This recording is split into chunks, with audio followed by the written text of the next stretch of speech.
Selamat siang Bapak dan Ibu semuanya, Shalom. Kita hari ini bahas tentang saat kita merasa putus asa. Memang kadang-kadang ada sepertinya hal yang Tuhan izinkan terjadi di dalam kehidupan kita, seperti di flyersnya, kayaknya dunia runtuh di sekitar kita. Nggak tahu keadaannya seperti apa, nggak tahu kejadiannya seperti apa, tapi kita merasa kayaknya dunia runtuh, seperti nggak ada harapan lagi. Bisa jadi hal yang membuat kita merasa putus asa adalah persoalan ekonomi, mungkin yang sekarang banyak dialami gara-gara COVID, penghasilan menurun atau bahkan tidak ada sama sekali. Kita berdoa sepertinya tidak ada jawaban dan tabungan makin tipis dan kita tidak tahu lagi harus seperti apa. Atau mungkin juga sakit penyakit, kita sudah berdoa, kita sudah lakukan banyak hal, tapi sepertinya kok tidak ada kesembuhan juga. Dan kita mulai tanya, apa Tuhan memang mendengarkan doa aku? Apa Tuhan itu memang ada? Atau mungkin juga di dalam hal relasi, di dalam keluarga, orang-orang terdekat kita sendiri. Kita merasa saya sudah lakukan yang terbaik, saya sudah usahakan untuk rekonsiliasi. Tapi kenapa sampai sekarang saya masih ditindas? Sampai sekarang saya masih dipojokkan terus-menerus. Dan kita tidak mengerti kenapa Tuhan izinkan itu terjadi. Bapak dan Ibu, saya tidak tahu apa yang Bapak Ibu alami. Tapi saya tahu bahwa setiap kita pasti mengalami beban-beban itu. Dan ada hal-hal yang memang Tuhan izinkan terjadi untuk kita alami gitu. Dan ada saatnya kita merasa dunia itu runtuh dan kita putus asa gitu. Mungkin sekedar sharing karena kebetulan komunitas kita berbagi beras ya. Jadi untuk uang persembahan yang Bapak dan Ibu berikan melalui kami, itu kami belikan beras. Kami banyak berikan kepada hamba-hamba Tuhan yang ada di luar Jakarta. Kondisi seperti ini, mereka itu sulit sekali. Mereka sulit sekali. Mereka adalah hamba-hamba Tuhan yang tadinya biasa memberi kekuatan, biasa men-sharingkan ayat-ayat peneguhan kepada orang-orang di sekitarnya, agar mereka bisa tetap berpegang kepada Tuhan. Tapi hari ini hamba-hamba Tuhan itu aja goyah imannya. Karena merasa, aduh sudah sekian lama saya tidak bisa mendapatkan penghasilan sama sekali. Sudah sekian lama mereka bingung bagaimana taruh makanan di meja, bagaimana bayar uang sekolah dan sebagainya gitu. Jadi mereka yang tadinya biasa memberi penghiburan, kekuatan, sekarang pun goyah imannya. Nah, di sini lewat uang persembahan yang Bapak Ibu salurkan melalui PA Bunda Teresa, kita berusaha untuk memberikan sedikit harapan pada mereka dengan berbagi beras itu tadi. Jadi Bapak dan Ibu, hari ini kita akan belajar apa yang harus kita lakukan bila kita jatuh dalam situasi seperti ini. Putus asa, dan sudah tidak tahu lagi harus berbuat apa. Kita akan banyak nanti belajar dari Daud, karena Daud pun mengalami keadaan-keadaan yang manusiawi seperti yang kita alami. Keadaan yang membuat dia putus asa. Kita akan mulai dari Mazmur 13. Ini adalah salah satu dari Mazmur favoritku. Berarti saya pun juga mengalami keadaan yang membuat saya putus asa, keadaan yang membuat saya galau, dalam arti kehidupan saya itu juga seperti roller coaster istilahnya, yang bisa turun dengan cepat dan bisa berbalik kepala di atas kaki, kepala di bawah, kaki di atas seperti itu. Dan ini menjadi salah satu ayat favorit aku di Mazmur untuk memberi kekuatan kepada aku pribadi. Judulnya adalah Doa Kepercayaan. Ditulis oleh Daud. Bilangnya seperti ini. Berapa lama lagi Tuhan kau bawa aku, kau lupakan aku terus-menerus. Berapa lama lagi kau sembunyikan wajahmu terhadap aku. Berapa lama lagi aku harus menaruh kekhawatiran dalam diriku dan bersedih hati sepanjang hari? Berapa lama lagi musuhku meninggikan diri atasku? Pandanglah kiranya, jawablah aku ya Tuhan Allahku. Buatlah mataku bercahaya, supaya jangan aku tertidur dan mati. Supaya musuhku jangan berkata, aku telah mengalahkan dia, dan lawan-lawanku bersorak-sorak apabila aku goyah.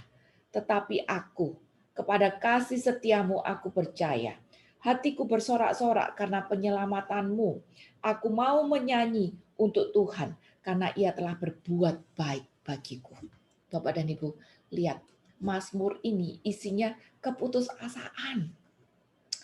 Daud berani mengungkapkan keputusasaannya tadi kepada Tuhan. Dia mengakui rasa hatinya lagi putus asa itu tadi. Dan ini adalah satu pernyataan iman yang sangat dalam. Keberanian untuk menyatakan saya putus asa Tuhan, tapi saya mau tetap percaya kepadamu. Ini adalah suatu keberanian yang luar biasa untuk menyatakan isi hatinya dengan jujur. Bapak dan Ibu, sering kita di dalam berdoa ya, kita nggak berani loh menyatakan isi hati kita dengan jujur. Kita mungkin mohon-mohon sama Tuhan, Tuhan tolong ini, Tuhan tolong itu gitu. Dan kita katakan Tuhan kau baik, Tuhan kau baik. Tapi berapa banyak dari kita yang berani menyatakan rasa ini tadi sejujur-jujurnya. Dan rupanya Daud berani ngomong itu. Dia mau mengungkapkan rasa hatinya itu tadi dengan jujur. Walaupun rasa hatinya itu adalah sebuah keputusasaan yang dalam. Lihat, berapa kali dia tulis, berapa lama lagi Tuhan. Ayat 2, ayat 3, ayat 4. 4 kali dia nanya, berapa lama lagi Tuhan? Berapa lama lagi Tuhan? Itu kan berarti udah kelihatan ya. Kalau dia itu udah capek, dia itu udah gregetan dengan keadaan. Dia udah hampir putus semangat gitu. Sampai ayat 5, ayat 4, dia bilang, buat mataku bersaya supaya aku jangan tertidur dan mati. Kadang-kadang orang yang putus asa, orang yang capek dengan keadaan, itu udah pengen mati. Udah nggak kepengen bangun lagi, udah tidak kepengen menghadapi realita karena udah capek gitu sama keadaan. Udah nggak tahu lagi seperti apa, dan Daud pun rasakan seperti itu. Daud ini tantangan hidupnya luar biasa. Jangan berpikir dia raja terus dia enak-enak. Enggak. Sepanjang hidup Daud, Tuhan izinkan Daud ini mengalami pergumulan-pergumulan. Dia dimusuhi rajanya, dia dimusuhi pengikutnya sendiri, bahkan anaknya pun mau kudeta dia. Gimana tuh rasanya? Dikudeta sama anak sendiri itu gimana rasanya? Jadi tantangannya Daud ini luar biasa banget. Bahkan Daud sempat pura-pura gila. Karena dari itu dia mengalami ketakutan yang luar biasa. Kayak gitu.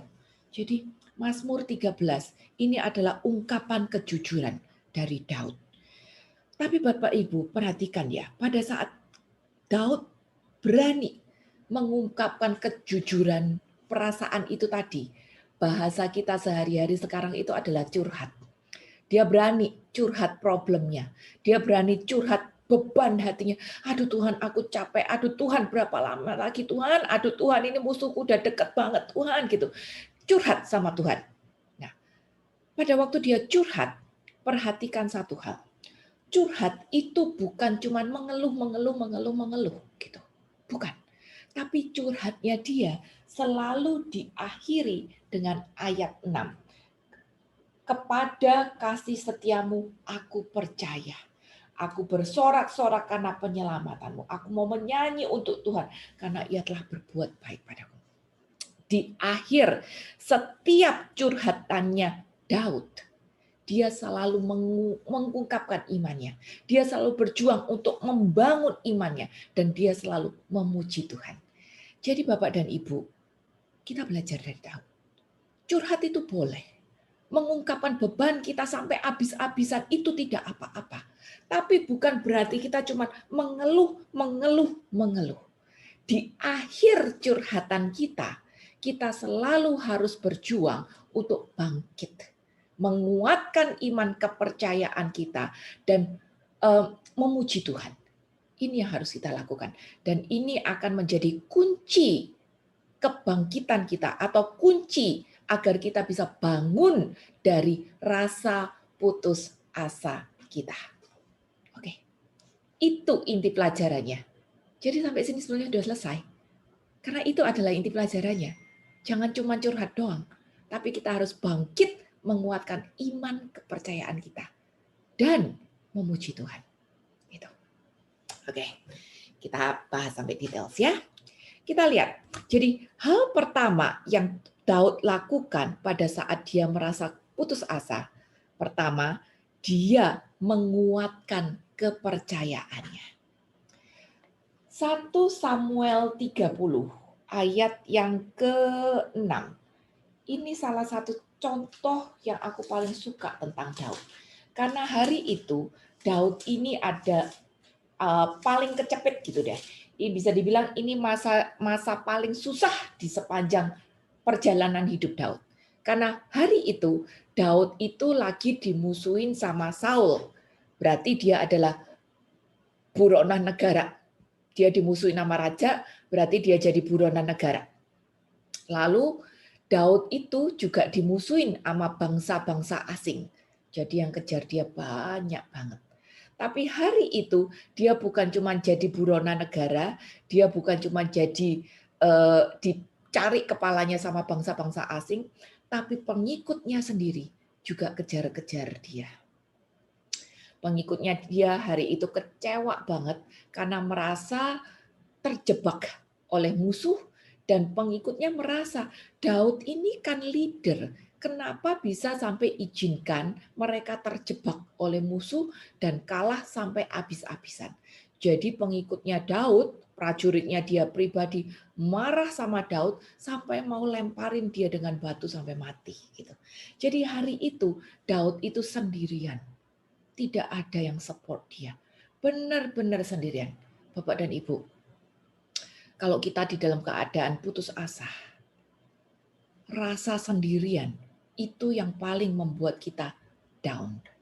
Kalau kita masih ada support 1-2 orang, sahabat kayak keluarga kayak gitu, kita masih ada rasa ada teman yang peduli aku. Ada orang yang empati sama aku, dan ini akan membuat kita kuat dan bangkit lagi. Tapi apa yang dialami Daud hari itu?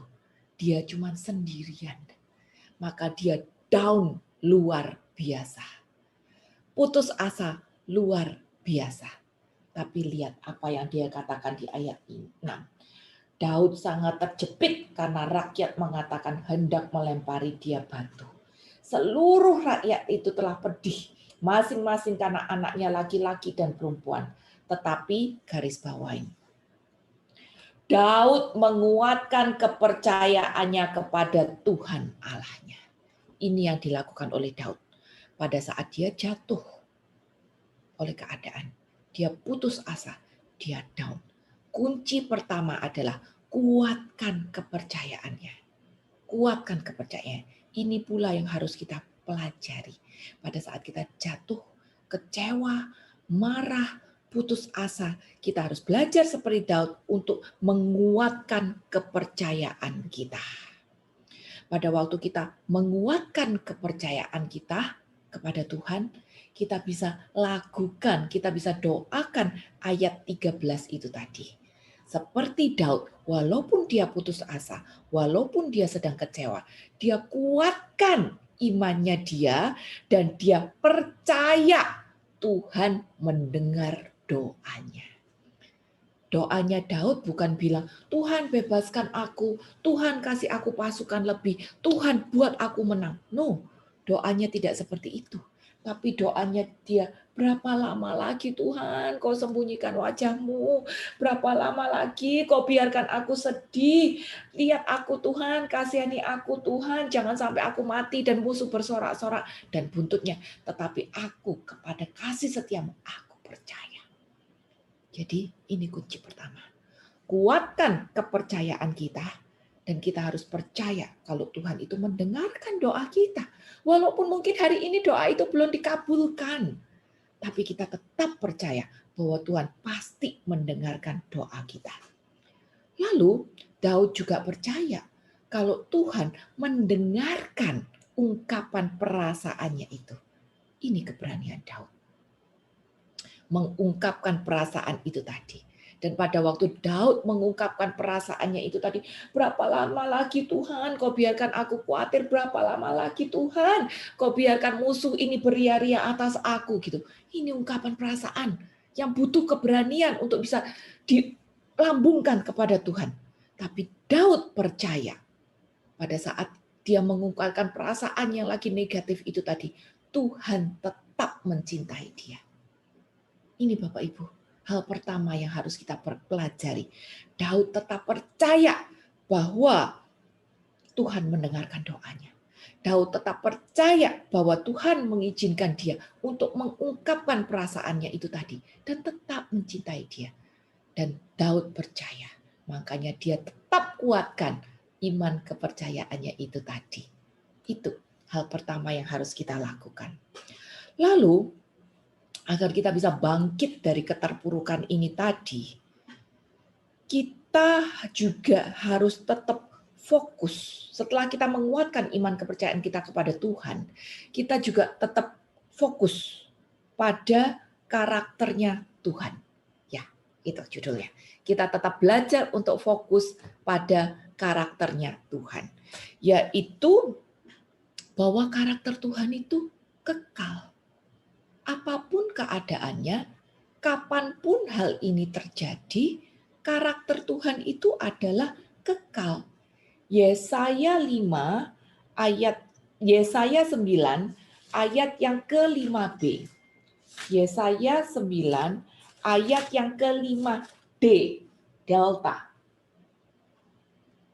Situ bilang,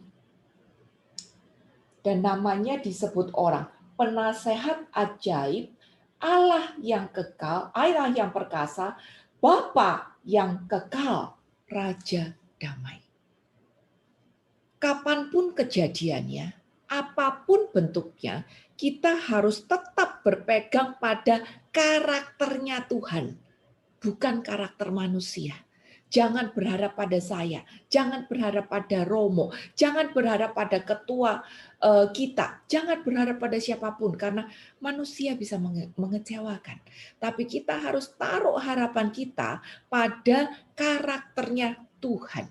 Dan karakter Tuhan yang utama adalah Dia bersifat kekal. Yesaya 5 ayat yang 9d. Jadi istilahnya kita harus mengingatkan pada diri kita sendiri bahwa Allah itu kekal. Allah itu kekal. Selain itu, kita juga harus berpegang pada karakter-karakter Tuhan yang lain. Dan apapun karakter Tuhan itu, karena Dia adalah kekal, maka seluruh karakter Tuhan itu sifatnya adalah kekal. Kita berharapnya cuma pada Tuhan, karena kita tahu Dia kekal. Maka pegang semua karakter-karakter Tuhan itu tadi. Ada banyak kalau mau belajar tentang karakter Tuhan. Mazmur 25 ayat yang ke-8 itu bilang, Tuhan itu baik dan benar. Sebab itu Dia menunjukkan jalan kepada orang yang sesat. Karakternya adalah baik dan benar. Kebaikan dan kebenaran Tuhan itu sifatnya kekal. Maka karena Dia baik dan benar, karena Dia kekal, Dia tahu apa yang kita alami. Dia tahu beban hidup kita. Dia tahu capeknya kita. Dia tahu susah kita. Dia tahu kalau kita sedang dipojokkan. Dia tahu kalau kita sedang kekurangan. Dia tahu kalau kita sedang diintimidasi atau tertekan. Dia tahu. Baca juga Mazmur 119. Aku tidak akan bacakan, nanti boleh dibaca. Di situ akan terlihat bahwa Tuhan itu ada di sekeliling kita. Dia melihat keadaan kita. Dia ada di depanku, Dia ada di belakangku, Dia ada di atasku, Dia ada di sampingku, Dia ada di bawahku. Karena Dia ada di sekelilingku, maka Dia tahu keadaan kita. Dan hakikatnya yang kekal, yang baik dan benar itu membuat kita mengerti bahwa kita pasti mendapat pertolongan. Mazmur 139. Maka dia pasti melihat keadaan kita. Secara manusia, mungkin kita sendiri. Tidak ada orang yang ngerti, tidak ada orang yang tolong kita. Tapi secara roh, kita tidak akan pernah sendirian. Pegang karakter Tuhan yang kekal, yang baik dan benar. Maka kita akan tahu bahwa saya tidak sendirian. Tidak ada gunanya saya berputus asa karena saya tidak sendirian. Karakter Tuhan apalagi yang harus kita pegang? Yeremia 31 ayat yang ketiga. Yeremia 31 ayat yang ketiga. Dari jauh Tuhan menampakkan diri kepadanya. Aku mengasihi engkau dengan kasih yang kekal. Sebab itu aku melanjutkan kasih setiaku kepadamu. Lihat, Allah yang kekal itu tadi tetap melanjutkan kasih setianya kepada kita. Kita boleh baca ayat ini untuk kita. Bahwa Allah mengasihi saya dengan kasih-Nya yang kekal. Karena itu Allah melanjutkan kasih setianya kepada saya. Lihat bagaimana ayat ini berbicara kepada Anda dan saya pribadi. Bahwa Allah yang kekal mengasihi saya juga secara kekal. Kalau Allah mengasihi saya, maka dia pasti peduli dengan keadaan saya. Dia peduli dengan beratnya hidup saya. Dia peduli bahwa saya sudah hampir putus asa. Dia peduli bahwa saya sepertinya sudah kehilangan harapan. Dia peduli bahwa saya sudah merasa sendirian saat ini. Dia peduli. Kasih setianya yang kekal itu tadi tetap mengasihi Anda dan saya sampai selama-lamanya. Pegang karakter Tuhan ini tadi. Pegang juga karakter Tuhan di Matius 28 ayat yang ke-20. Itu bilang bahwa aku menyertai kamu senantiasa sampai akhir zaman. Lihat, penyertaan Tuhan itu kekal. Dia bersama kita selamanya sampai akhir zaman, sampai di kekekalan nanti. Jadi Bapak dan Ibu, walaupun kita tidak mengerti, tapi kita bisa melihat bahwa penyertaan Tuhan itu ada dan Dia punya rencana baik untuk kehidupan kita. Yeremia 29 ayat 11, saya yakin ini sudah menjadi ayat hafalan bagi banyak orang. Tuhan bilang bahwa rancangan aku ini mengetahui rancangan-rancangan apa yang ada padaku mengenai kamu. Dia tahu apa yang akan terjadi di dalam kehidupan kita. Dia tahu apa yang hari ini kita alami. Karena dia yang tahu rancangan-rancangan itu juga tadi. Demikianlah firman Tuhan, yaitu rancangan damai sejahtera, bukan rancangan kecelakaan. Untuk memberikan kepadamu hari depan yang penuh harapan. Bapak dan Ibu, Tuhan tahu karena Tuhan yang merancangkan kehidupan kita. Dan rancangan Tuhan itu semuanya baik untuk memberikan kepada Anda dan saya hari depan yang penuh harapan. Kalau hari depan ada harapan, kalau hari depan ada keselamatan, kalau hari depan itu tadi baik, maka yang terjadi hari ini belum tentu baik. Tapi di depan itu adalah pasti baik. Di depan itu pasti ada keselamatan. Hari ini belum tentu enak. Hari ini mungkin ada kecelakaan. Hari ini mungkin ada beban yang harus kita hadapi. Salib yang harus kita panggul. Sangkal diri yang harus kita lakukan. Tapi di depan semuanya baik. Jadi Bapak dan Ibu, kita harus pegang karakter Tuhan. Apapun bentuknya. Gitu. Kita tahu bahwa dia kekal.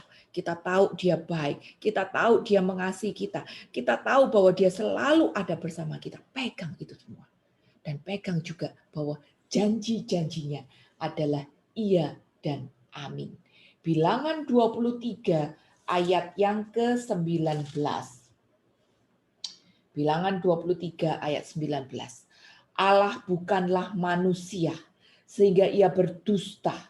Bukan anak manusia sehingga ia menyesal. Masakan ia berfirman dan tidak melakukannya, atau berbicara dan tidak menepatinya.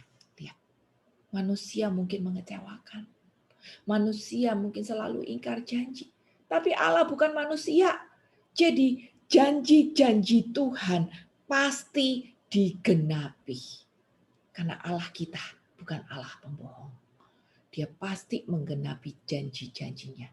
Nah, sambil menunggu janji-janji Tuhan itu digenapi, kita harus memastikan diri bahwa kita sudah melakukan bagian kita. Artinya apa tuh? Artinya begini, hukum Tuhan itu ada yang namanya hukum jika dan maka. Jika saya melakukan bagian saya, maka Tuhan akan menggenapi firman-Nya. Jika saya melakukan kewajiban saya, maka Tuhan akan menggenapi janjinya. Semua janji Tuhan ada syarat yang harus Anda dan saya lakukan. Semuanya. Contohnya, mungkin yang udah jadi ayat hafalan buat semuanya, terutama untuk teman-teman perduki. Matius 6 ayat 33 bilang apa? Carilah dahulu kerajaan Allah dan kebenarannya, maka semuanya akan ditambahkan kepadamu. Gitu. Kita manusia suka sakarepe dhewe. Kita suka nagih janjinya Tuhan. Tuhan, kau bilang semuanya akan ditambah-tambahkan kepadaku. Mana janjimu Tuhan? Kau bilang semuanya akan ditambah-tambahkan. Mana? Kita suka nagih janji. Tapi kita lupa, udah lakukan bagian kita apa belum? Gitu. Bagian kita apa? Ayat yang depan dong. Cari dahulu kerajaan Allah dan kebenarannya. Lah, gimana saya bisa nagih janjinya Tuhan kalau saya tidak melakukan bagian saya? Jadi teman-teman, janji Tuhan itu ada syaratnya. Janji Tuhan itu pasti digenapi asal kita melakukan bagian kita dulu. Jadi pastikan kita mencari Tuhan dengan kebenarannya. Bukan cuma mencari Tuhan untuk menjawab doaku. Bukan untuk mencari Tuhan cuma biar saya dapat mujizat 5 roti 2 ikan. Bukan cuma untuk mencari Tuhan biar saya kecipratan popularitas dia gitu. Saya hambanya yang dekat sama dia biar saya kecipratan popularitas saya. No, tapi kita cari Tuhan dengan segala kebenarannya. Berarti apa? Sebagai hamba Tuhan, kalau kita ikuti kebenarannya, kita pasti kecipratan bukan cuma panggul salib, tapi sangkal dirinya itu tadi. Yang nggak gampang. Nah, saat kita berani untuk melakukan kebenaran itu tadi. Melakukan kebenaran itu nggak gampang loh. Apalagi kok kebenaran itu tadi ternyata menusuk ego saya sendiri. Menusuk kedagingan saya sendiri. Membuat saya harus ngalah. Membuat saya harus mengampuni duluan. Itu kan enggak gampang. Tapi kalau saya berani mencari Tuhan dengan kebenarannya, bahasa kita hari ini menjadi pelaku firman, maka Tuhan pasti genapi janji-janjinya. Jadi Bapak dan Ibu, hari ini walaupun saya sedang merasa putus asa, berat, tertekan kiri kanan, hilang harapan, dunia sekelilingku rasanya runtuh, tetap saya harus berjuang untuk fokus pada karakter-karakter Tuhan yang tidak berubah itu tadi. Bahwa dia baik, dia kekal, dia mengasihi saya, dia bersama saya, dan pasti dia menggenapi janji-janjinya. Hari ini, walaupun saya masih menunggu janji itu digenapi, tetap di dalam keputusasaan, saya berpegang dan berjuang untuk melakukan kebenarannya. Itu bagian kita. Lalu yang ketiga, walaupun saya merasa berat dan putus asa, saya tetap harus bisa positive thinking. Positive thinking itu perlu banget. Perlu banget. Filipi 4 ayat 8, ini sudah berkali-kali kita baca. Ini adalah hal-hal yang harus ada di dalam pikiran kita, di dalam jiwa kita. Semua yang benar, semua yang mulia, semua yang adil, yang suci, yang manis, yang sedap didengar, yang disebut kebajikan dan patut dipuji. Pikirkanlah semua itu. Walaupun sekarang kayaknya usahaku semua gagal, tetap ada prospek di depan, ada rezeki di depan, usaha lagi. Walaupun sepertinya semua orang menikam aku dan memojokkan aku tetap harus berpikir, dia baik, dia maksudnya baik, dia hamba Tuhan juga, ada kesucian di dalam dia. Walaupun sepertinya sakit, penyakit, mendera, tapi kita tetap harus berpikir, Tuhan itu adil. Saya menerima yang baik dari Tuhan. Jadi Bapak dan Ibu, positive thinking itu harus tetap ada di dalam kita. Dan buat teman-teman yang familiar dengan kata-kata lahir baru, sebenarnya bukti kalau kita itu lahir baru adalah kalau kita sudah bisa positive thinking. Karena pada saat kita positive thinking, kita akan bisa melihat sebuah kejadian yang sama dari sisi yang berbeda. Kalau kita tidak positive thinking, itu sebetulnya belum lahir baru. Lahir baru itu bukan dilihat, saya sudah pelayanan, saya sudah kenal semua uskup, saya sudah bisa bahasa roh, saya sudah bikin acara ini itu, saya sudah donasi. No. Tapi lahir baru. Anak manusia, pengikut Tuhan, itu dilihat kalau kita sudah positive thinking. Gitu aja. Percuma kita ngaku saya anak Tuhan kalau saya pikirannya tetap negatif. Percuma saya ngaku saya anaknya Tuhan kalau saya pikirannya tetap dia jahat, dia tidak adil. Percuma saya ngaku saya anaknya Tuhan kalau saya bilang, aduh sakit penyakit ini kayaknya enggak ada harapan deh. Saya kerja udah mati-matian, kayaknya nggak mungkin deh. Gitu. Jadi orang yang lahir baru, yang ngaku diri saya anak Tuhan, ini pikirannya dulu yang diubahkan. Pasti ada positive thinking. Gitu. Kita akan lihat dari Ayub. Kita semua kenal dengan Bapak Ayub. Yang mungkin di dalam sejarah hidup mengalami hal paling berat yang pernah dialami manusia. Tantangan yang Tuhan izinkan terjadi di dalam hidupnya dia luar biasa. Duit hilang dalam sekejap, anak mati dalam sekejap. Teman-teman semua bukan cuma meninggalkan loh, kok meninggalkan masih enak, mendakwa dia. Aduh, kalau dengerin orang mendakwa ini kuping panas kan. Kuping panas, hati juga ikut makin down gitu. Teman-teman mendakwa dia. Istrinya dia meninggalkan dia dengan bukan cuma pergi doang, tapi meninggalkan dengan mendakwa dia juga. Jadi tantangan Ayub luar biasa. Tapi Ayub adalah anak Tuhan yang sejati. Dia adalah manusia perjanjian lama yang mempraktekkan perjanjian baru. Dia bisa melihat kebaikan Tuhan. Dia bisa melihat kebaikan-kebaikan dari masalah yang dia hadapi. Kayak begitu, hebat banget. Hebat banget. Dan dia bisa tetap positive thinking walaupun keadaan yang dia alami semuanya buruk. Kita coba lihat Ayub 10 ayat 12. Di antara kepahitan hidupnya, Ayub bilang Tuhan itu baik dan penuh kasih. Ayat 12. Hidup dan kasih setia kau karuniakan kepadaku, dan pemeliharaanmu menjaga nyawaku. Lihat, di dalam kesesakannya yang luar biasa, dia bisa lihat kalau Tuhan itu baik dan penuh kasih. Ayub juga bisa melihat kemahakuasaan Allah. Maka dia bisa menerima fakta dan berdamai dengan keadaan. Ayub 42 ayat yang kedua. Aku tahu bahwa engkau sanggup melakukan segala sesuatu dan tidak ada rencanamu yang gagal. Luar biasa banget. Ayub 37 ayat yang coba kita baca ayat 5. Atau ayat 2 dan 3 deh. Ayat 23. Yang maha kuasa, yang tidak dapat kita pahami, besar kekuasaan dan keadilannya. Walaupun kaya akan kebenaran, ia tidak menindasnya.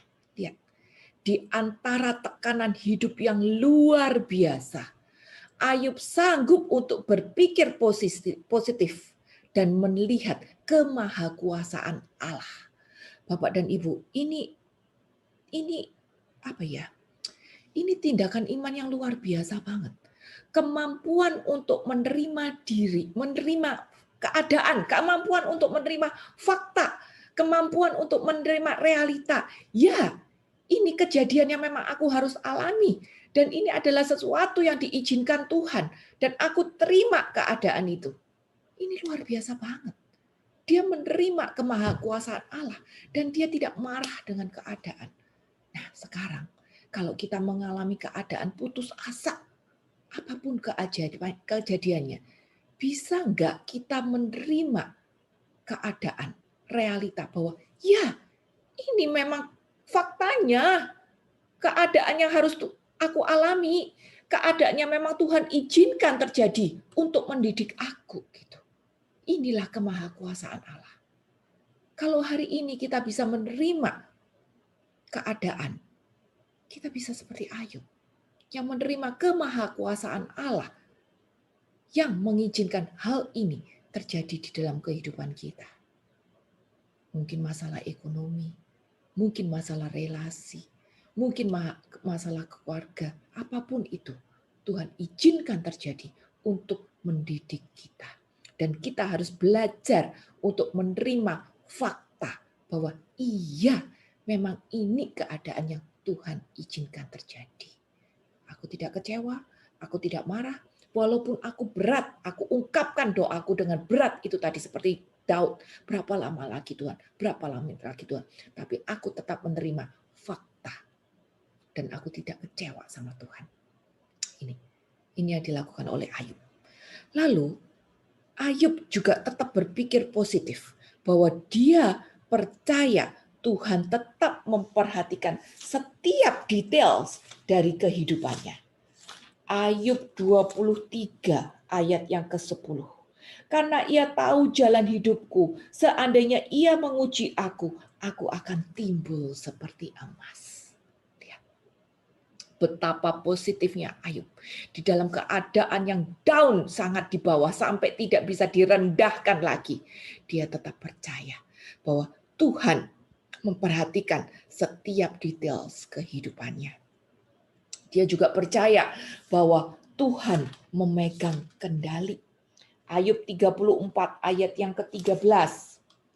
Siapa yang mempercayakan bumi kepadanya? Siapa membebankan alam semesta kepadanya? Dia percaya. Tuhan atur semuanya deh. Kalau hari ini Tuhan izinkan salib ini aku alami, ya nggak apa-apa. Tuhan pegang kendali kok. Dia pasti tahu kekuatanku. Walaupun aku tidak tahu kekuatanku sendiri, Tuhan tahu kekuatanku. Pada saat aku pikir kekuatanku cuma gotong 3 kilo, kalau Tuhan tahu aku kuat 4 kilo, Tuhan tahu. Kalau Tuhan percaya sama kekuatanku, kenapa aku tidak bisa percaya sama kekuatanku sendiri? Kita apal ayat, Tuhan izinkan pencobaan tidak melebihi kekuatan. Nah, kalau tidak melebihi kekuatan, kita percaya itu, maka percaya kalau hari ini yang Tuhan izinkan terjadi, pasti tidak melebihi kekuatan kita juga. Kalau Tuhan percaya sama kekuatanku, maka aku juga harus percaya sama kekuatanku sendiri. Karena Tuhan yang menciptakan aku, jadi dia tahu seberapa kekuatan yang bisa aku tanggung. Tuhan pegang kendali. Dan dia tidak akan lepaskan kendalinya pada kita. Pada saat aku bangkit, aku akan bangkit seperti emas. Ini yang dikatakan Ayub. Lalu Ayub juga percaya bahwa Tuhan pasti menyelamatkan kita. Walaupun hari ini kayaknya keadaan bikin kita panas dingin, susah tidur, khawatir berkepanjangan, tapi dia pasti menyelamatkan kita. Ayub 19 ayat yang ke-25. Tapi aku tahu penebusku hidup dan akhirnya ia akan bangkit di atas debu. Dia pasti menyelamatkan kita. Bapak dan Ibu, kuasa untuk berpikir positif ini sangat penting. Pada waktu kita mau bangkit dari keadaan terpuruk, pada waktu kita sepertinya keliling kita hancur semua, kita tetap harus bisa berpikir positif. Coba coba kita pikirkan sendiri sekarang keadaan kita masing-masing. Ada berapa sih hari ini masalah yang kita alami? Ada 1 sama itu, ada nomor 2 keadaan itu, ada nomor 3 sama dia, ada nomor 4 keadaan seperti itu? Berapa masalah yang kita alami hari ini? Nomor 1 ini, nomor 2 ini, nomor 3 ini, nomor 4 ini. Paling-paling ya, masalah yang kita alami itu 5 biji doang. Ya nggak sih? Paling-paling masalah yang kita alami itu 5 biji doang. Sedangkan ada berapa kebaikan Tuhan yang kita terima setiap hari. Kalau kita berani menghitung, ada berapa kebaikan Tuhan yang kita terima setiap hari. Nafas kehidupan, melangkah dengan sehat, kemampuan untuk mencium hari ini, itu adalah rahmat. Banyak orang di Wisma Atlet nggak bisa mencium hari ini. Masih ada komunitas, masih ada saudara di kiri kanan, masih ada sedikit duit di dompet kita. Ada terlalu banyak rahmat, berkat yang sebetulnya Tuhan berikan. Ratusan, bahkan ribuan. Nah, kalau ada banyak ratusan pertolongan Tuhan, rahmat Tuhan, berkat Tuhan yang diberikan kepada kita. Kenapa kita cuma fokus sama yang 5 biji ini? Kenapa kita cuma mikirin ini tadi? Dan kita lupa bersyukur sama 100 hal yang kita terima setiap hari secara gratis itu. Jadi, ubah mindset kita. Belajar untuk menjadi anak Tuhan yang benar, yang bisa berpikir positif. Semua yang adil, yang suci, yang benar, yang adil, baik, itu yang harus ada di kepala kita. Dan saat kita bisa berpikir positif, kita akan bisa melihat hal yang sama dari sudut yang berbeda. Pada waktu dulu kita melihat penyakit, nggak ada harapan nih, berat nih. Tapi sekarang kita bisa melihat penyakit, nggak apa-apa, ada sukacita, aku boleh alami kebaikan Tuhan. Kalau dulu kita lihat COVID misalnya, waduh lockdown, nggak bisa kerja, nggak bisa kemana-mana, nggak bisa misa. Sekarang kita bisa melihat COVID di rumah, walaupun di rumah saya tetap komunikasi dengan kiri kanan.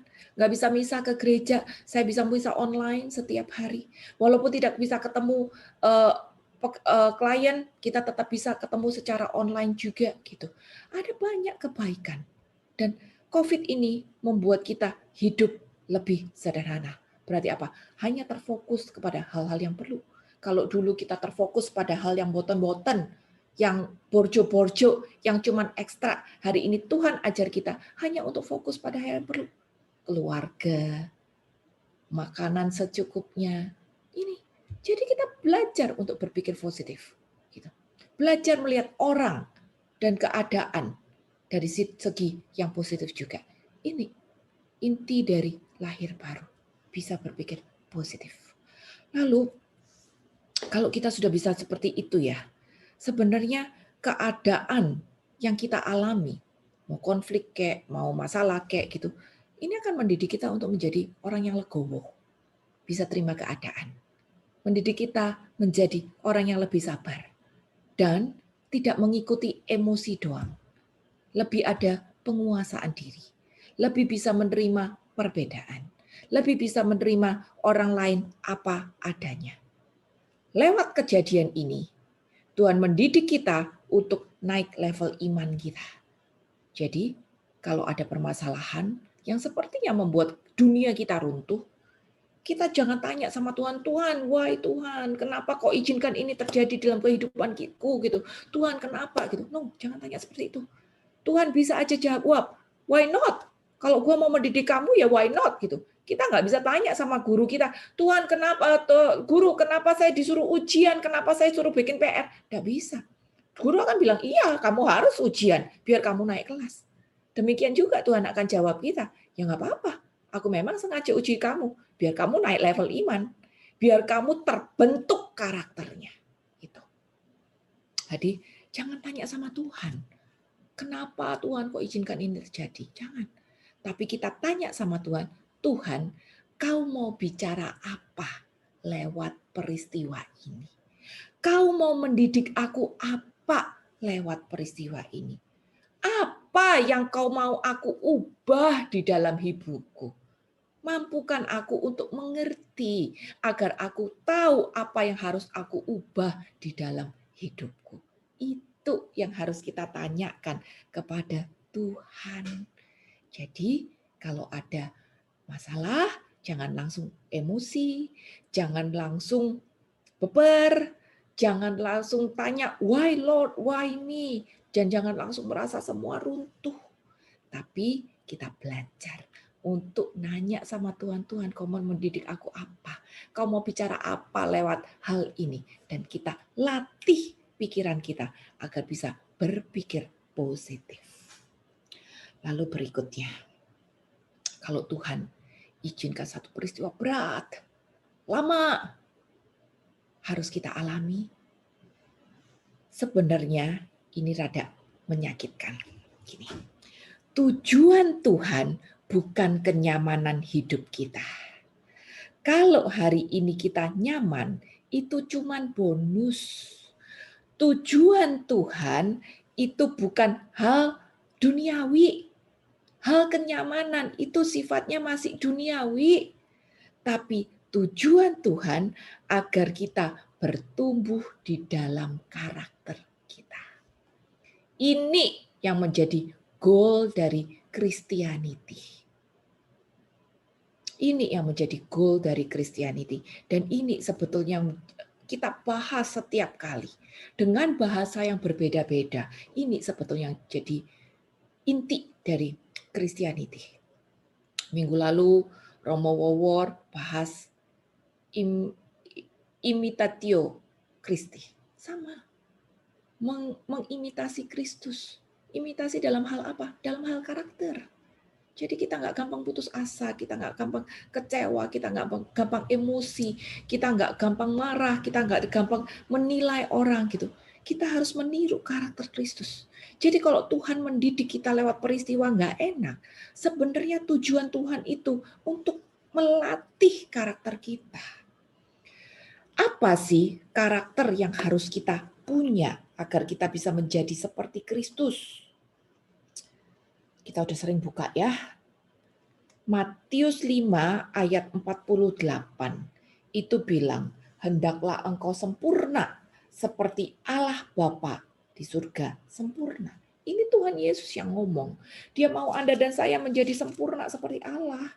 Sempurna itu bukan maha adil, maha kuasa gitu, tapi sempurna di dalam hal karakter. Dan itu bisa. Kalau Allah yang menciptakan kita, dia tahu kapasiti kita. Dan Allah yang menciptakan kita itu bilang, kamu harus jadi sempurna. Maka dia tahu kalau kita bisa menjadi sempurna. Contohnya siapa? Santo Santa deh paling gampang. Santo Santa itu juga manusia biasa seperti kita kok.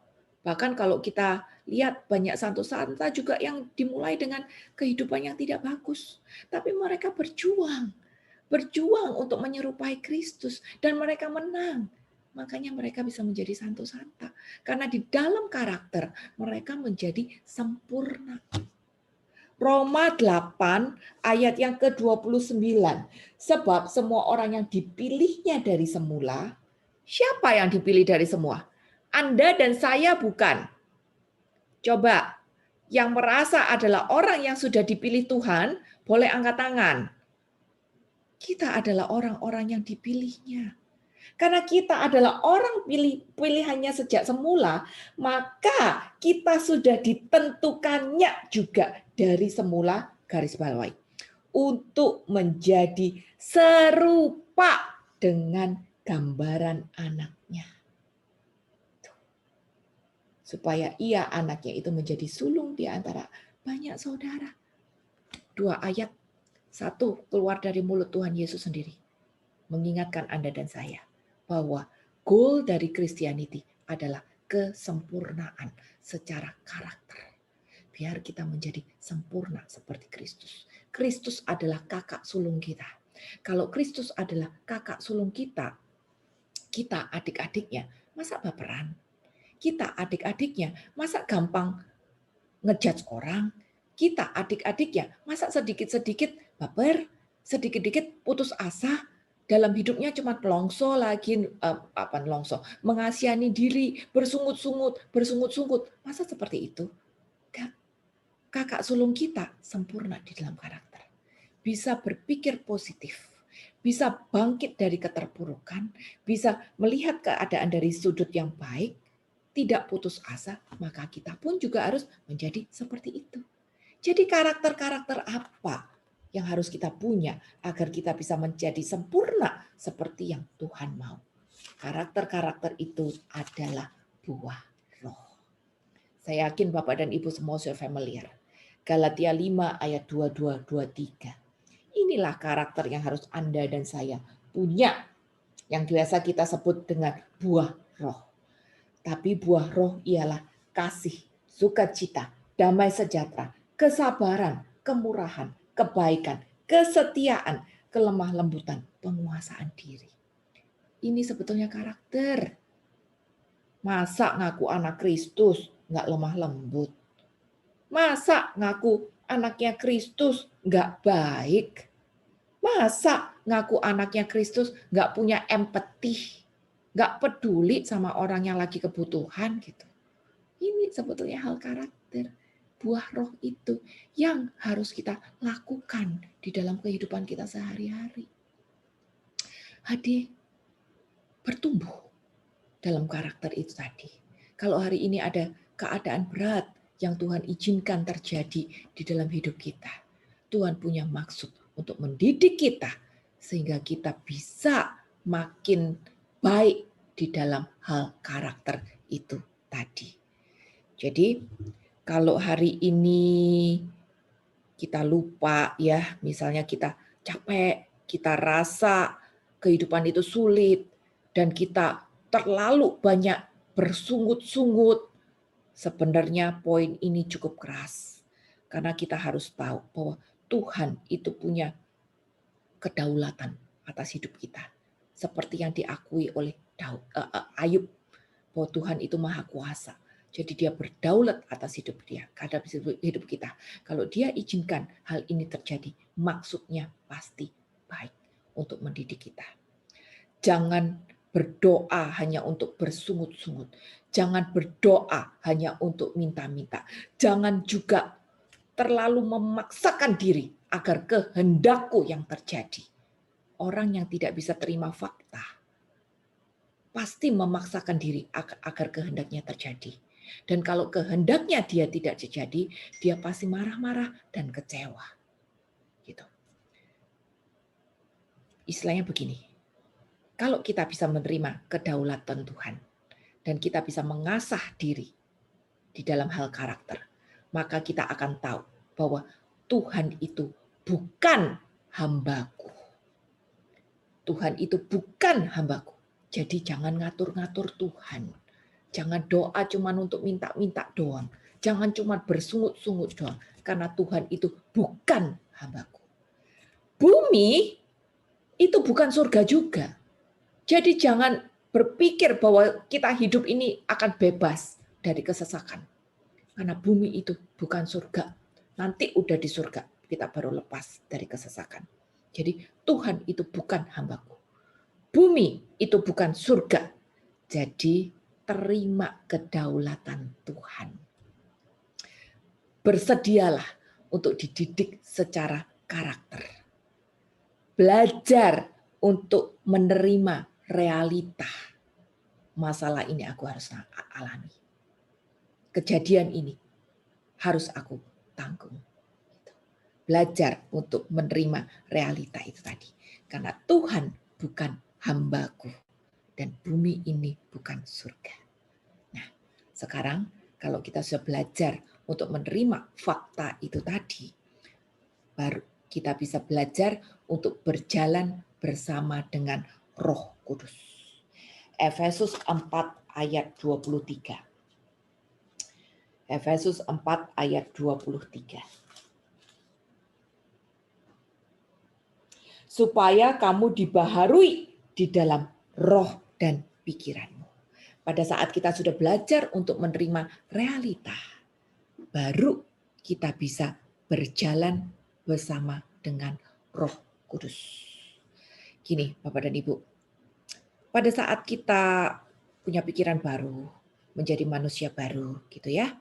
Sebenarnya kita ini kan sudah menerima Roh Kudus di dalam kehidupan kita. Tapi sering ego kita, ketidakmampuan kita untuk menerima realita, keadaan, membuat kita down dan marah dan kecewa dan kuat, putus asa. Maka kita tidak bisa melihat kebaikan-kebaikan Tuhan. Kita tidak bisa melihat rencana Tuhan di balik peristiwa ini. Kita nggak bisa lihat itu. Tapi saat kita sudah bisa berpikir positif, saat kita sudah bisa menerima keadaan, di situ Roh Kudus mulai melepaskan kuasanya. Karena apa? Udah buka pikiran, udah buka hati gitu. Jadi Roh Kudus mulai melepaskan kuasanya. Bagian kita adalah saat ini mau untuk berserah, dibimbing oleh Roh Kudus. Dan saat Roh Kudus membisikkan langkah-langkah yang harus kita lakukan, nurut. Pada saat Roh Kudus membisikkan langkah-langkah yang harus kita lakukan, nurut. Mungkin hari ini rasakan di dalam batin Anda masing-masing. Ada roh yang membisikkan di dalam hati untuk bilang, kamu bersabar. Tapi ada juga roh yang berbicara di dalam hati Anda untuk bilang, kamu ampuni dia lebih dahulu. Sapa dia lebih dahulu. Atau mungkin ada juga yang hari ini merasakan roh membimbing belajar untuk menerima keadaan. Biarkan hal ini berjalan sesuai dengan waktunya dia. Coba Bapak dan Ibu rasakan apa yang roh bisikkan saat ini. Dan apa yang roh bisikkan kepada kita, kita belajar untuk mentaatinya. Mungkin buat kita hari ini untuk taat bukan satu hal yang gampang. Tapi saat kita belajar untuk taat, Roh Kudus akan makin melepaskan kuasanya itu tadi.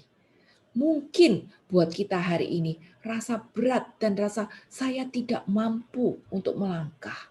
Saya tidak bisa lakukan itu. Sepertinya itu bukan talentaku. Sepertinya itu bukan bidangku. Tapi kalau roh bilang, lakukan. Kita belajar untuk lakukan. Walaupun saya tidak bisa, tapi kalau saya melangkah, kira-kira Tuhan sanggup nggak untuk tambahkan rahmatnya kepada kita? Bisa kan? Bisa. Itu contoh kecil. Contoh kecil. Seperti kami di komunitas PABT. Pada waktu kita pertemuan dulu offline, kita juga cukup shock dengan keadaan tidak bisa ketemuan lagi karena aturan COVID dan KAC. Maka kita harus belajar untuk menerima realita. Gak boleh untuk ketemuan offline. Jadi bagaimana nih biar kita tetap dapat makan rohani, bagaimana nih biar kita tetap bisa berfellowship, maka mau nggak mau kita harus belajar untuk online. Nah, untuk online bagaimana caranya? Tidak ada satupun dari kita yang mengerti untuk setup, untuk main Zoom, untuk langganan, dan untuk setting kamera. Tidak ada satupun dari kita yang mengerti. Tapi satu kata, pada saat kita mendengarkan isi hati dan bilang, oke, mau Tuhan, caranya gimana? Nggak tahu, kudu belajar dulu. Alatnya pakai apa? Nggak tahu, harus belajar dulu. Punya apa nggak? Nggak punya. Duitnya ada nggak? Belum tahu juga gitu. Semuanya nggak tahu apa-apa.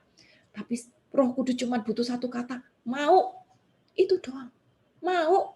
Dan pada saat kita mau untuk melangkah, Roh Kudus tambah-tambahkan. Dan kita lihat hari ini, setelah sekian bulan, kita tetap bisa online secara rutin. Kita malah bisa menjangkau teman-teman Bapak Ibu yang jauh di mana-mana gitu. Kita tidak lagi dibatasi oleh jarak. Bahkan lewat YouTube kita tidak dibatasi lagi oleh waktu. Lihat bagaimana Roh Kudus bekerja. Saya tidak tahu apa yang hari ini Bapak Ibu alami. Tapi satu kata aja, saat Roh Kudus mengajak kita untuk bekerja, walaupun rasanya tidak mampu, mau dulu untuk melangkah, dan biarkan Roh Kudus yang menuntun dan menambahkan sisanya. Lalu berikutnya, yang terakhir, kalau kita sudah mau untuk melangkah, kita harus belajar untuk maju di dalam kelemahan. Maju di dalam kelemahan berarti kita cuma mengandalkan kuasa dari Allah untuk melakukan kebenaran. Walaupun perasaan tidak menentu loh. Tapi satu kunci, melakukan kebenaran. Maju di dalam kelemahan untuk melakukan kebenaran. Ini sebetulnya yang tokoh-tokoh iman semua lakukan. Kayak Daud, pada waktu dia mau dibunuh sama rajanya Saul, emang nggak dongkol? Dongkol. Dia pasti merasa, aku udah belain kamu mati-matian loh. Aku udah bela negara ini luar biasa. Aku korbankan nyawaku. Aku kepanas-kepanasan tiap hari, kamu enak di kerajaan ngadem, makan, minum cukup. Aku yang perang untuk kamu. Lah kok sekarang kamu kejar-kejar mau bunuh aku gitu. Daud pada perasaan seperti itu juga. Tapi dia dengarkan bisikan Roh Kudus. Dia tidak mau melangkahi Roh Kudus. Dan Tuhan lindungi dia. Tuhan lindungi dia. Maju di dalam kelemahannya dia. Paulus, pada saat Tuhan suruh dia untuk mewarta bagi bangsa-bangsa asing. Paulus modalnya apa? Kagak ada. Tantangannya dia segambreng. Dia ditentang oleh Petrus yang jadi paus pada zaman itu. Ketuanya sendiri tentang dia. Gitu. Tantangannya luar biasa. Bukan cuma Petrus. Kalau Petrus menentang, otomatis bawahnya ikut juga. Pengikut-pengikut Kristiani pada waktu itu nentang juga. Gitu. Tantangan lagi dari dia dicerca lah, dia dianiaya lah, dia ditenggelam lah, dia diseret lah, dia dilempar lah. Wah, luar biasa. Belum dia harus tinggalkan jabatannya, tinggalkan duitnya. Dia tinggalkan semuanya itu, dia anggap sampah. Tapi dia maju di dalam kelemahannya untuk melakukan kebenaran. Itu pula Bapak dan Ibu yang harus kita lakukan. Esther juga pada waktu seluruh bangsanya mau dibunuh, dia maju ambil resiko untuk melakukan kebenaran. Ruth, dia meninggalkan bangsanya dan ikut mertuanya, jadi bangsa asing di tanah Yahudi. Tapi dia maju di dalam kelemahan untuk melakukan kebenaran. Judith, pada waktu dia tahu bangsanya mau dihabisin juga, dia di dalam kelemahan sebagai perempuan, janda pula, dia berani maju untuk melakukan kebenaran. Naaman, bangsa asing, dia tidak tahu bakal disembuhkan apa tidak. Dia tidak tahu nabi itu benar-benar punya kuasa apa enggak. Tapi dia maju di dalam kelemahan untuk melakukan kebenaran. Jadi kuncinya itu tadi. Maju walaupun lemah untuk melakukan kebenaran. Bukan maju walaupun lemah, tapi untuk melakukan karepku. Enggak ya, beda. Untuk melakukan kebenaran. Kebenaran itu berarti apa? Kepentingannya Tuhan. Bukan kepentinganku pribadi. Aku pakai ayat dari Matius 14, ayat 28 sampai 29. Matius 14 ayat 28-29. Ini cerita waktu Petrus berjalan di atas air. Dia bilang, ketika murid-muridnya melihat dia berjalan di atas air, mereka terkejut dan berseru, itu hantu. Kebanyakan 28-29. Lalu Petrus berseru dan menjawab dia, Tuhan, apabila engkau itu, suruhlah aku datang kepadamu berjalan di atas air. Kata Yesus, datanglah. Maka Petrus turun dari perahu dan berjalan di atas air mendapatkan Yesus. Bapak dan Ibu, kita tahu berjalan di atas air itu adalah situasi yang mustahil. Udah gitu, lagi badai pula gitu. Jadi itu adalah situasi mustahil. Tapi di dalam kelemahannya Petrus berani nantang dan bilang, kalau itu kau Tuhan, suruh aku. Kalau itu kau Tuhan, suruh aku gitu. Dia mau maju. Dan karena itu memang Tuhan, maka Tuhan suruh, oke, maju. Dan Petrus alami mujizat. Dia jalan di atas air walaupun lagi badai gitu. Nah, di sini apa yang harus kita pelajarin? Petrus itu tidak sembarangan lo maju. Dia maju di dalam kelemahan untuk melakukan kebenaran. Dia baru maju saat Tuhan bilang, oke, go gitu. Dia bukan maju karena karepnya dia sendiri. Setelah ada instruksi dari Tuhan, go, baru dia berjalan maju. Maka mujizat terjadi. Melakukan kebenaran berarti melakukan sesuatu berdasarkan instruksinya Tuhan. bukan karepku dewi. Teman-teman, garis bawain di sini. Bedanya antara iman sama nekat itu tipis ya. Bedanya antara iman sama nekat karena karepku dewe itu tipis. Kalau Petrus dia berpegang kepada iman. Karena apa? Karena mata Petrus memandang ke Tuhan. Maka dia bisa mendengar pada waktu Tuhan bilang, oke, kamu jalan. Mata hati saya sekarang mandang kemana? Kalau mata hati saya memandang ke Tuhan, maka kita pasti bisa mendengarkan instruksi daripada Roh Kudus. Dan kita bisa berjalan di atas air, walaupun situasi lagi badai. Kita bisa bangkit dari keterpurukan, walaupun dunia sekeliling kita lagi runtuh. Kita bisa alami berjalan di atas air, dan tidak lagi merasa putus asa. Kuncinya, mata tertuju kepada Tuhan. Kita mendengar instruksi dari Tuhan, dan kita bisa alami mujizat itu tadi. Itu yang dilakukan oleh Petrus. Tapi kalau mata kita tidak tertuju pada Tuhan, mungkin kita tetap melangkah. Tapi apakah terjadi mujizat? Ya enggak. Malah ambyar mungkin ya, jatuh tenggelam. Karena apa? Karena Tuhan tidak menginstruksikan untuk jalan. Mata hati kita tidak tertuju kepada Tuhan. Kita mau maju, tapi majunya bukan di dalam kebenaran. Jadi intinya, agar kita bisa bangkit dari rasa putus asa itu tadi, mata hati tertuju kepada Tuhan, sehingga kita bisa mendengarkan instruksi dari Roh Kudus. Walaupun kita lemah, kita tetap bisa maju di dalam kebenaran. Jadi Bapak dan Ibu, summary pengajaran kita hari ini, saat kita merasa putus asa, kita pertama belajar untuk membangun kepercayaan kita pada Tuhan. Percaya bahwa Tuhan itu pasti mendengarkan saya.